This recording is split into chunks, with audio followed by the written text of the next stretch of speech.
নমস্কার, শুভ সন্ধ্যা। সংবাদ পড়ছি সমর্পিতা ভট্টাচার্য।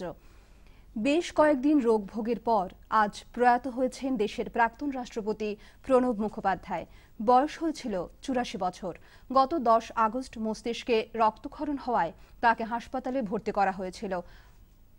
मनमोहन सिंह को देखा, निश्चित तौर पर इन सभी प्रधानमंत्रियों के साथ उनको काम करने का मौका मिला। उसके बाद 2002 के बाद 2004 में जब यूपीए की सरकार आई तो हम सभी ने देखा कि किस तरह से वो रक्षा मंत्री भी रहे, उसके बाद वो विदेश मंत्री भी रहे और वित्त मंत्री के तौर पर भी उन्होंने बहुत बेहतर काम किया। लोग उनकी उस सारी पारी को याद करते हैं। 1969 में जब उन्होंने अपनी पारी की शुरुआत की और इंदिरा गांधी ने मंत्रिमंडल में उनको बहुत कम उम्र में मौका दिया था। तो Ajay Vikram ji, can I stop you for a moment? President Ramnath Kovind has tweeted. He said, sad to hear that former President Shri Pranab Mukherjee is no more. His demise is passing of an era. Across India.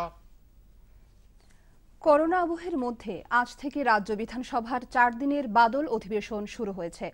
অধিবেশনের শুরুতে NRC, COVID-19, APS-C কেলেঙ্কারি, বন্যা ও নদী ভাঙন ইত্যাদি বিষয় নিয়ে আলোচনা হয়েছে। এদিন খিলঞ্জিয়া ইস্যুতে সরকারের ভূমিকা নিয়ে চেপে ধরেন কংগ্রেস বিধায়ক রূপজ্যোতি কুর্মী। এছাড়া এপিএসসি কেলেঙ্কারির বিষয়েও বিরোধী সাংসদরা সরব হন। তীব্ৰ সমালোচনা আৰু প্ৰতিবাদেৰে অধিৱেশন আৰম্ভ হয়। খিলঞ্জীয়া লোকৰ সমস্যাৰ ক্ষেত্ৰত চৰকাৰৰ ভূমিকাক লৈ বাৰে বাৰে প্ৰতিবাদ কৰি থকাৰ বাবে কংগ্ৰেছ দলৰ বিধায়ক ৰূপজ্যোতি কুৰ্মীক প্ৰশ্নোত্তৰ কালছোৱাত বহিষ্কাৰ কৰা হয়। এপিএছচি কেলেংকাৰীত জড়িত সদস্যসকলৰ বিৰুদ্ধে লোৱা কাৰ্যব্যৱস্থা সম্পৰ্কে এআইইউডিএফৰ বিধায়ক আমিনুল ইছলামে উত্থাপন কৰা এটা প্ৰশ্নৰ উত্তৰ দি সংসদীয় পৰিক্ৰমা মন্ত্ৰীগৰাকীয়ে কয় যে এপিএছচিৰ দোষী সাব্যস্ত হোৱা সদস্য আৰু অধ্যক্ষক ইতিমধ্যে গ্ৰেপ্তাৰ কৰা হৈছে। কংগ্ৰেছ দলৰ বিধায়ক ৰূপজ্যোতি কুৰ্মীয়ে অসম চুক্তিৰ ৰূপায়ণ সম্পৰ্কে সোধা এটা প্ৰশ্নৰ উত্তৰ দি মুখ্যমন্ত্ৰী হৈ চন্দ্ৰমোহন পাটোৱাৰীয়ে কয় যে 2014-2015 চনৰ পৰা বৰ্তমানলৈকে অসম চুক্তিৰ দ্ৰুত আৰু কাৰ্যকৰী ৰূপায়ণৰ বাবে ৰাজ্য চৰকাৰে কেইবাটা ব্যৱস্থা গ্ৰহণ। আসাম সরকার আজ জানিয়েছে জাতীয় নাগরিকপঞ্জির তালিকায় কোনো অবৈধ নাম অন্তর্ভুক্ত হবে না। 4 দিনের রাজ্য বিধানসভার অধিবেশনের প্রথম দিন আজ এক প্রশ্নের উত্তর দিতে গিয়ে শিল্প ও বাণিজ্য মন্ত্রী চন্দ্রমোহন পাটোয়ারি বলেছেন, এনআরসি ইস্যুতে রাজ্য সরকার তাদের অবস্থান স্পষ্ট করেছে। তিনি বলেন, কোনো বৈধ ভারতীয়ের নাম তালিকা থেকে বাদ পড়বে না এবং কোনো অবৈধ ভারতীয় তালিকায় অন্তর্ভুক্ত হবে না। মন্ত্রী পাটোয়ারি আরও বলেছেন, রাজ্য সরকার বাংলাদেশ সীমান্তবর্তী জেলায় 20% এবং অন্যান্য জেলায় 10%-এর নাম রিভেরিফিকেশনের কথা জানিয়েছে। তাছাড়া অসম আইনের সবকটি দফা বহাল করার সংকল্পও নিয়েছে রাজ্য সরকার। প্রধানমন্ত্রী নরেন্দ্র মোদী সব ক্ষেত্রে আত্মনির্ভরশীল হতে দেশের জনগণের প্রতি আহ্বান জানিয়েছেন। আকাশবাণীর মন কি বাত অনুষ্ঠানে প্রধানমন্ত্রী দেশের সর্বাঙ্গীন বিকাশ ও উন্নয়নের জন্য আত্মনির্ভর ভারতের গুরুত্বের কথা উল্লেখ করেছেন। তিনি বলেন, ভারতবাসী বিশেষ করে ভবিষ্যৎ প্রজন্মের উদ্ভাবন ও সমাধানের ক্ষেত্রে এগিয়ে যাবার যথেষ্ট সম্ভাবনা রয়েছে এবং উন্নত ভবিষ্যতের জন্য আমাদের এই সম্ভাবনাকে কাজে লাগানো উচিত। তিনি এ সম্পর্কে চলতি মাসের শুরুতে দেশের যুবক যুবতীদের আত্মনির্ভর ভারত অ্যাপ উদ্ভাবন প্রতিযোগিতায় আগ্রহের সঙ্গে অংশগ্রহণের কথা উল্লেখ করেন। প্রধানমন্ত্রী বলেন, এই প্রতিযোগিতার জন্য প্রেরণ করা 7000 অ্যাপের 3 ভাগের 2 ভাগই দ্বিতীয় ও তৃতীয় শ্রেণীর শহরের যুবক যুবতীরা প্রস্তুত করেছিলেন। বিভিন্ন শাখায় প্রায় 24টি অ্যাপকে পুরস্কৃত করা হয়েছে।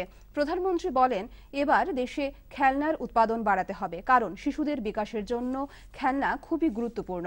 তাই খেলনা তৈরিতেও ভারতকে আত্মনির্ভর হতে হবে। তার কথায়, খেলনার সক্রিয়তা বাড়ানোর ক্ষেত্রে সহায়ক। খেলনা শুধু মনকে ফুরফুরে করে না, খেলনা মন তৈরি করে দেয়। খেলনা উৎপাদনের মাধ্যমে ভোকাল ফর লোকাল হওয়ার ডাক দেন। প্রধানমন্ত্রী এদিন ভারতীয় প্রজাতির কুকুর পালনের ওপর বিশেষ গুরুত্ব দিয়েছেন। তিনি বলেন, এই প্রজাতির কুকুর পালনে খরচ অনেক কম এবং এসব ভারতীয় পরিবেশের সঙ্গেও মানিয়ে নেয়। আরও বলেন, দেশের নিরাপত্তা সংস্থাগুলো এই জাতীয় কুকুরকে প্রশিক্ষণ দিয়ে সুরক্ষা দলে অন্তর্ভুক্ত করেছে। উপরাষ্ট্রপতি এম ভেঙ্কাইয়া নাইডু বর্তমান কোভিড-19 অতিমারী পরিস্থিতিতে দেশের প্রবীণ ব্যক্তিদের বিশেষ যত্ন নেওয়া এবং সাহায্যের প্রতি আহ্বান জানিয়েছেন। উপরাষ্ট্রপতি শ্রী নাইডু তার সামাজিক মাধ্যমে ভারতের প্রবীণ ব্যক্তিদের সমস্যা শীর্ষক বিষয়ের উপর মতামত জানাতে গিয়ে বর্তমান পরিস্থিতিতে যুব সম্প্রদায়কে এবং পরিবারের অন্যান্য সদস্যদের প্রবীণ ব্যক্তিদের প্রতি বিশেষ যত্ন নেওয়ার আহ্বান জানিয়েছেন। এছাড়াও উপরাষ্ট্রপতি প্রবীণ ব্যক্তিদের যে কোনো স্থানে সহজে এবং বিনা বাধায় যাওয়ার ক্ষেত্রে অগ্রাধিকার দিতে সচেতনতা মানসিকতা গড়ে তোলার আহ্বান জানিয়েছেন। কেন্দ্রীয় মানব সম্পদ উন্নয়ন মন্ত্রী রমেশ পোখরিয়াল নিশাঙ্ক বলেছেন, ছাত্রদের কেরিয়ার ও সুন্দর ভবিষ্যৎ সুনিশ্চিত করার জন্য পরীক্ষা আয়োজন করা খুব জরুরি। শিক্ষামন্ত্রী এ ব্যাপারে টুইট করে বলেছেন, বিভিন্ন স্নাতক পাঠ্যক্রমের প্রবেশিকা পরীক্ষা ও ডিগ্রির অন্তিম বর্ষের পরীক্ষা আয়োজন এজন্যই খুব গুরুত্বপূর্ণ, কারণ পরীক্ষার মাধ্যমে ছাত্রদের যোগ্যতা, বিশ্বাসযোগ্যতা, ছাত্রবৃত্তি, প্লেসমেন্ট এবং বিশ্বের বিভিন্ন বিশ্ববিদ্যালয়ে পড়াশোনায় সহায়তা করে। তিনি বলেন, এখনই যদি নিট ও জেইই পরীক্ষা না হয় তাহলে বর্তমান একাডেমিক বছর শূন্য হয়ে যাবে। এর প্রভাব পড়বে প্রতিভাশালী ছাত্রদের ওপর। पड़ेगा। उन्होंने कहा कि विद्यार्थियों के भविष्य के व्यापक हितों को देखते हुए राजनीतिक दलों को भी इस पर अनावश्यक बयानबाजी से बचना चाहिए। शिक्षा मंत्री ने कहा कि विद्यार्थियों का स्वास्थ्य सरकार की पहली प्राथमिकता है।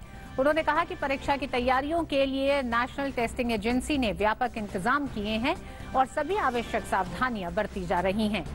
शिक्षा मंत्री ने सभी राज्यों के मुख्यमंत्रियों से अपील की है कि वो जेईई और नीट परीक्षाओं के सुचारू रूप से आयोजन के लिए उचित व्यवस्था करें, ताकि विद्यार्थियों को किसी भी प्रकार की असुविधा या परेशानी का सामना न करना पड़े। उन्होंने विद्यार्थियों और अभिभावकों से भी अपील की है, परीक्षाओं का आयोजन करने वाली संस्थाओं में विश्वास रखें, जो मौजूदा परिस्थितियों में भी इन परीक्षाओं को सुरक्षित माहौल में आयोजित कराने के लिए अथक प्रयास कर रही हैं।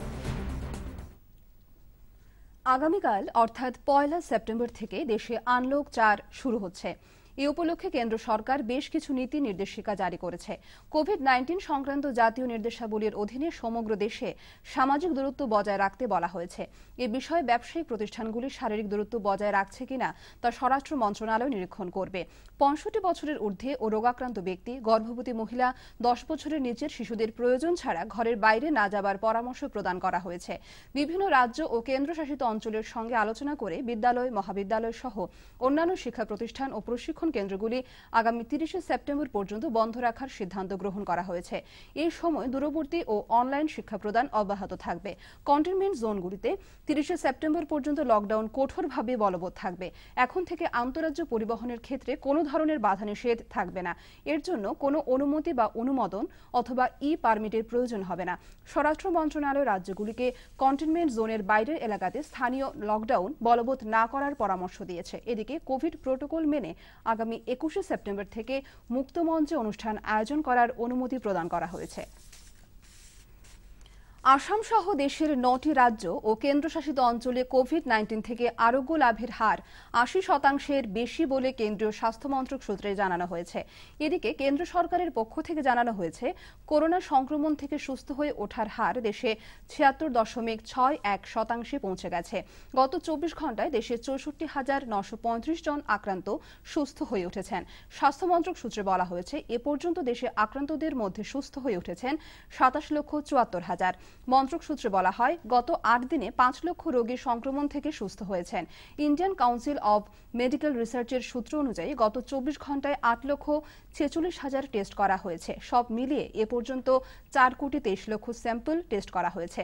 দেশে বর্তমানে মৃত্যুর হার 1.79%, যা বিশ্বের অন্যান্য দেশের নিরিখে সব থেকে কম। রাজ্যে করোনা পরিস্থিতি ক্রমশ বেড়েই চলেছে। ইতিমধ্যে মোট আক্রান্তের সংখ্যা 1 লক্ষ অতিক্রম করেছে। শেষ পাওয়া খবরে জানা গেছে, রাজ্যে এ পর্যন্ত মোট আক্রান্ত হয়েছেন 1,05,474 জন। সুস্থ হয়ে উঠেছেন 83,927 জন। করোনার থাবায় এ পর্যন্ত মৃত্যু হয়েছে মোট 296 জনের। এখনও বিভিন্ন হাসপাতালে চিকিৎসাধীন রয়েছেন 21,548 জন। হাইলাকান্দির বিধায়ক আনোয়ার হোসেন লস্কর করোনায় আক্রান্ত হয়েছেন। বিধানসভার অধিবেশনে যোগ দেওয়ার আগে সরকারি জারি করা নির্দেশ অনুসারে করোনা টেস্ট করার পর গতকাল তাঁর শরীরে সংক্রমণ ধরা পড়ে। হাইলাকান্দি AUDF বিধায়ক বর্তমানে গুয়াহাটি হাতিগাঁওয়ে তার বাড়িতে রয়েছেন। বিধায়ক গত কিছুদিন থেকে অসুস্থ থাকলেও তিনি বর্তমানে অনেকটাই সুস্থ হয়ে উঠেছেন। এদিকে বিধায়কের দেহে সংক্রমণ ধরা পড়ার পর তাকে গতকালই গুয়াহাটির GNRC হাসপাতালে ভর্তি করা হয়েছে। অন্যদিকে গতকাল করোনা টেস্ট করার পর আরও 3 জন বিধায়কের পজিটিভ ধরা পড়েছে। এরা হলেন লাহোয়ালের বিধায়ক ঋতুপর্ণ বড়ুয়া, নাহারকাটিয়ার বিধায়ক নরেন সনোয়াল এবং ধুবড়ীর বিধায়ক নজরুল হক। এদের নিয়ে এখন পর্যন্ত রাজ্যের ৩০ জন জনপ্রতিনিধি করোনায় আক্রান্ত হয়েছেন। কয়েকজন সুস্থ হয়ে উঠলেও বেশিরভাগই বর্তমানে চিকিৎসাধীন রয়েছেন। ফলে ৪ দিনের বিধানসভার অধিবেশনে অনেক বিধায়কই উপস্থিত হতে পারবেন না। তথ্য প্রযুক্তির অধীনে বৈদ্যুতিন মাধ্যমে চলতি বছরের ১ জানুয়ারির পর লেনদেনের ক্ষেত্রে আদায় করা ধনরাশি অতি শীঘ্রই ফিরিয়ে দেওয়ার জন্য অর্থমন্ত্রক ব্যাংকগুলোকে নির্দেশ দিয়েছে। গত বছরের ৩০ ডিসেম্বর কেন্দ্রীয় বোর্ড এক্ষেত্রে বিজ্ঞপ্তি জারি করেছিল। লেনদেনৰ ক্ষেত্ৰত ভৱিষ্যতে কোনো মূল্য নল'বৰ কাৰণে বেংকসমূহক মন্ত্ৰণালয়ে নিৰ্দেশ দিছে। যোৱা বছৰৰ ৩০ ডিচেম্বৰতে প্ৰত্যক্ষ কৰ কেন্দ্ৰীয় বোৰ্ডে এই ক্ষেত্ৰত জাননী জাৰি কৰিছিল। রীতিমতো পিপিই কিট পরে কেবিনে গিয়ে করোনায় আক্রান্ত হয়ে গুয়াহাটি মেডিকেল কলেজ হাসপাতালে চিকিৎসাধীন প্রাক্তন মুখ্যমন্ত্রী তরুণ গগৈয়ের স্বাস্থ্যের খোঁজ খবর নিলেন স্বাস্থ্যমন্ত্রী ডক্টর হিমন্ত বিশ্ব শর্মা। 10 মিনিট প্রাক্তন মুখ্যমন্ত্রীর সঙ্গে আলোচনা করেন স্বাস্থ্যমন্ত্রী। পরে মন্ত্রী শর্মা সাংবাদিকদের জানান, বর্তমানে সুস্থ আছেন প্রাক্তন মুখ্যমন্ত্রী। তাঁর শরীরে অক্সিজেনের মাত্রাও ঠিক আছে। শুধু গগৈ নন, করোনায় আক্রান্ত হয়ে মেডিকেল কলেজ হাসপাতালে চিকিৎসাধীন অন্যান্য বিধায়ক, প্রাক্তন মেয়র এবং কামরূপ মেট্রোর জেলাশাসকের স্বাস্থ্যের খোঁজ খবর নেন মন্ত্রী শর্মা। কোভিড প্রোটোকল ও লকডাউনের নীতি নির্দেশিকা মেনে গতকাল হাইলাকান্দি সহ বরাক উপত্যকায় পবিত্র মহরম উদযাপন করা হয়েছে। হাইলাকান্দি জেলা ক্রীড়া সংস্থার মাঠে সীমিত সংখ্যক লোকের উপস্থিতিতে জেলা মহরম কমিটির সভাপতি লালমিয়া লস্কর মহরমের পতাকা উত্তোলন করেন। অনুষ্ঠানে উপস্থিত বিশিষ্টজনেরা বিশ্বশান্তির প্রার্থনা করেন। তারা মহরম পালনের ঐতিহাসিক গুরুত্বের কথাও তুলে ধরেছেন।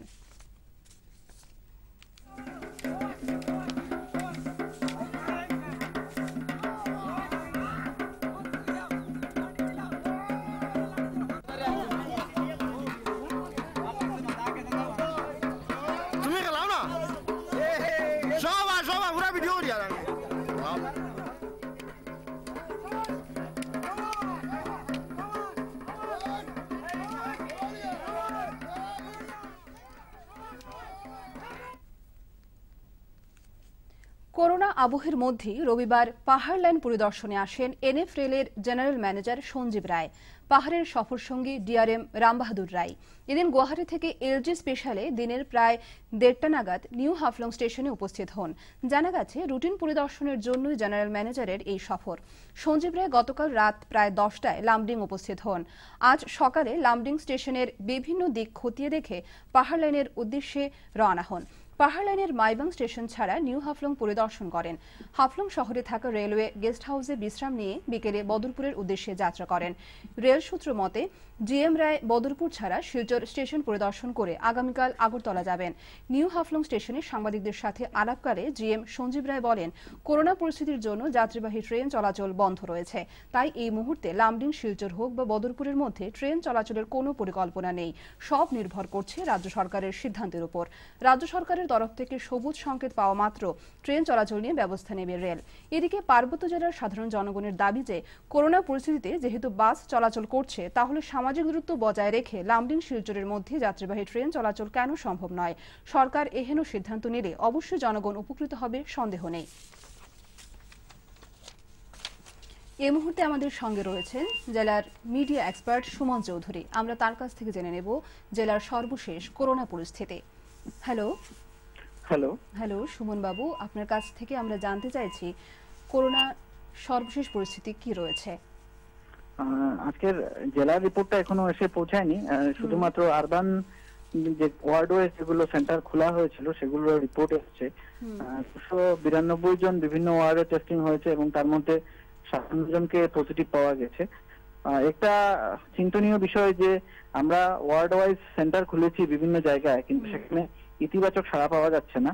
অনেক কম পেশেন্ট আসছেন এবং অনেক জায়গায় দেখা যাচ্ছে যে বাড়িতে অনেকেই জ্বর টর বা সে ধরনের সিমটমস নিয়ে বাড়িতে থাকেন, এসে টেস্ট করাচ্ছেন না এবং রাত্রিবেলা অনেকেরই সিমটম দেখা দিচ্ছে, ডিরেক্টলি মেডিকেল কলেজে যাচ্ছেন, এরকমও পাওয়া যাচ্ছে। তো সেটার উপর ভিত্তি করে আমরা একটা পরিকল্পনা নিয়েছি যে আগামী 2 তারিখ থেকে আমরা ঘরে ঘরে গিয়ে জ্বর আছে কিনা সেটার একটা সার্ভে করা হবে এবং যারা জ্বর বা সে ধরনের সিমটমস আছে তাদেরকে সেন্টারে এসে টেস্ট করানোর জন্য বলা হবে। তাছাড়া আমরা একটা নির্দেশ দিয়েছি স্বাস্থ্য বিভাগের তরফ থেকে যে যারাই কোনো ফার্মাসি থেকে প্যারাসিটামল বা এজিথ্রোমাইসিন জাতীয় ঔষধ কিনবে তাদের একটা ডাটাবেস মেনটেন করার জন্য, যে কোনো কেউ প্যারাসিটামল বা এজিথ্রোমাইসিন টাইপের মেডিসিন কিনতে গেলে তার নাম ফোন নাম্বারটা নথিভুক্ত করার জন্য একটা নির্দেশ দেওয়া হয়েছে। তাছাড়া জনসাধারণের সুবিধার জন্য আরেকটি ব্যাপার করা হয়েছে যে যদি কোনো একটা এলাকা, আমরা একটা অনলাইন রেজিস্ট্রেশনের সিস্টেম করেছি, সেখানে যদি 20 জন যে কোনো এরিয়া থেকে একসঙ্গে রেজিস্ট্রেশন করান তাহলে আমরা তার বাড়িতে বা সেই অঞ্চলে গিয়ে কোনো একটা জায়গায় টেস্ট করানোর সুবিধাটা প্রদান করব। সুমন বাবু, আপনার কাছ থেকে আরেকটি বিষয় জানতে চাইছি, আনলক 4 কাল থেকে শুরু হচ্ছে, সে বিষয়ে কি কোনো তথ্য রয়েছে আপনার কাছে এই মুহূর্তে? কিসের কথা বললেন?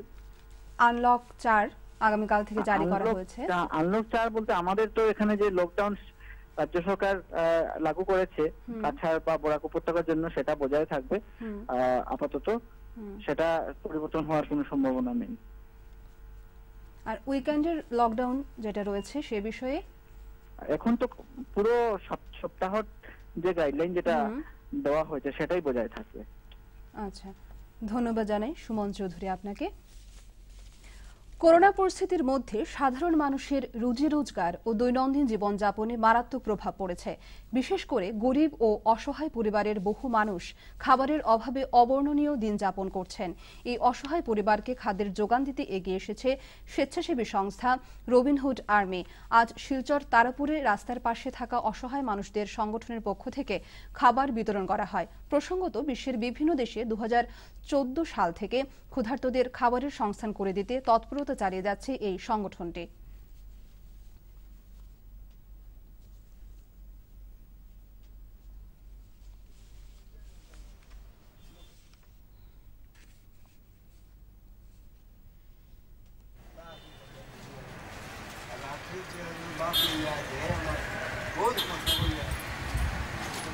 ডেইলি আর কি সকাল আর বিকাল এরকম যারা নিডি মানুষ আর কি এরা আমরা ডেইলি সকাল আর রাত্রেবেলা আমরা ফুড ডিস্ট্রিবিউশন খাওয়া প্রোভাইড করি।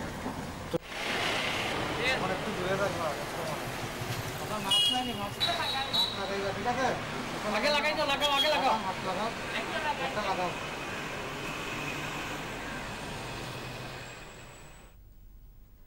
আজ সংবাদ এখানেই শেষ করছি। নমস্কার।